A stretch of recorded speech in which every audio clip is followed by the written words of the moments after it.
Salut les gars, salut à vous toutes et à tous. Donc hier j'aurais dû vous sortir l'avant-match. L'avant-match, je n'ai pas pu vous la sortir. Pourquoi? Parce qu'il y a eu un problème de upload, je ne sais pas ce qui s'est passé, etc. Donc je vous la retourne vite fait ce matin. Cette vidéo les gars, c'est donc la vidéo d'avant-match entre Grenoble et les Stacks. C'est la dernière journée avant les vacances. Pour les Stacks, ils reprendront le 5. Donc ils vont accueillir Châteauroux au stade de l'Aube. Mais bref, en tout cas, c'est pas le sujet aujourd'hui. On va vous parler de ce match-là entre Grenoble et les Stacks. C'est un match très très important. C'est le premier contre le deuxième.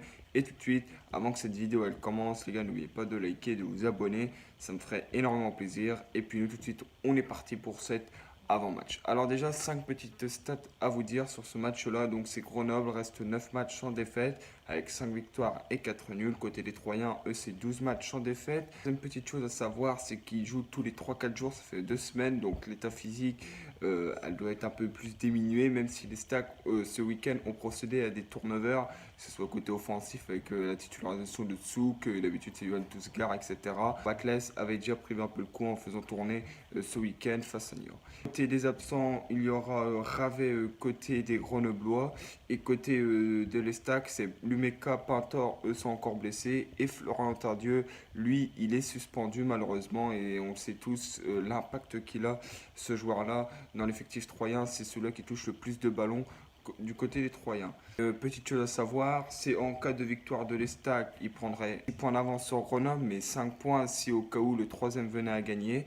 Et si le Grenoble venait à gagner, il serait premier, parce qu'ils ont un goal average beaucoup plus favorable. Donc Grenoble passerait la trêve premier. Ce match-là a beaucoup d'importance. Allez, maintenant on va passer au côté des statistiques. En moyenne générale, c'est deux équipes. Donc côté but, c'est 23 buts pour Grenoble, 25 buts pour les Stacks.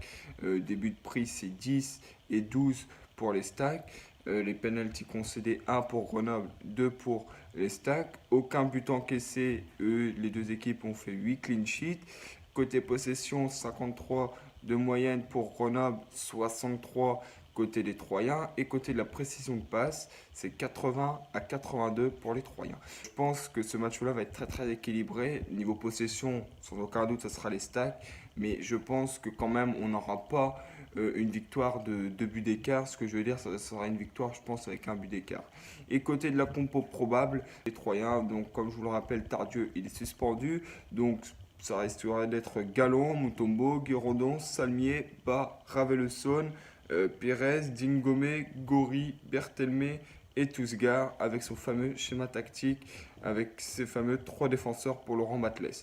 Maintenant, on va donc enchaîner tout en bref avec voilà, mon pronostic, etc.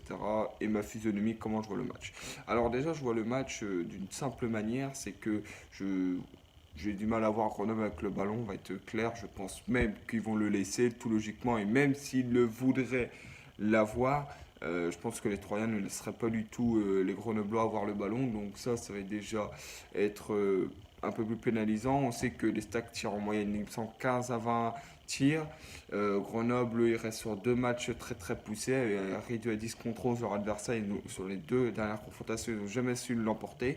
Alors est-ce que c'est une état de fraîcheur qui n'est pas dedans, je ne sais pas. Alors d'après ce que j'ai compris, le dernier match, c'était face à Sochaux, où ils étaient à 10, ils dominaient, mais c'était stérile, et tout le monde pouvait se dire que voilà, Sochaux pourrait marquer aussi.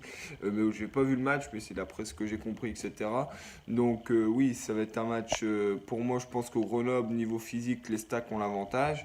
Niveau possession, ils ont l'avantage. Niveau tir, ils ont l'avantage. Donc j'ai du mal à voir les Stacks ne pas s'imposer ou ne pas faire le minimum match nul. Je pense qu'on devrait avoir un match nul 2-2, je pense, un truc comme ça, ou 2-1 pour les Troyens.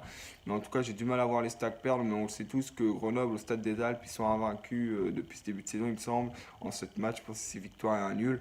Donc oui, ça va être un très très gros match, je pense. Un match où c'est soit les Stacks continuent et là, 5 points d'avance sur le deuxième. Là, une très très grosse avance quand même assez considérable parce que les Stacks, c'est quand même une très très grosse équipe de cette Ligue 2. Ou soit Grenoble revient et ça relance toute la Ligue 2, on peut dire, avec plusieurs équipes comme Toulouse qui reviennent très fort ou encore Auxerre.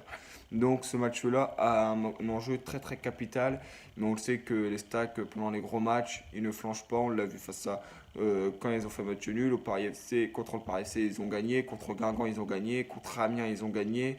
Voilà, les Stacks, ça reste quand même face aux grandes équipes quelque chose d'assez sérieux. Voilà, nous on se retrouve ce soir les gars pour le débrief. Passez une très très bonne journée les gars. Prenez soin de vous. Ciao les gars. Bye bye.